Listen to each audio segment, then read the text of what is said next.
এতে মধ্যপ্রাচ্যে অস্থিরতা আবার নতুন মাত্রায় পৌঁছে গেছে। রাত জুড়ে 150-এর বেশি স্থানে ক্ষেপণাস্ত্র হামলা চালিয়েছে ইরান। আবার ইসরায়েলও সমানতালে বিমান ও স্থল অভিযান জারি রেখেছে।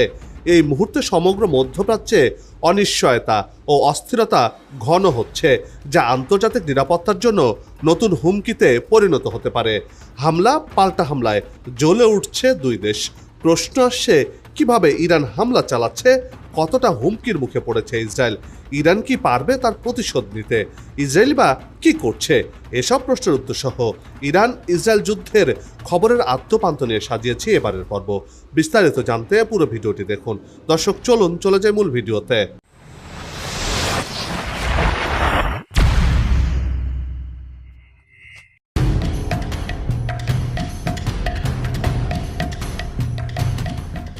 ইরান ও ইসরায়েল চিরশত্রু দেশ হিসেবে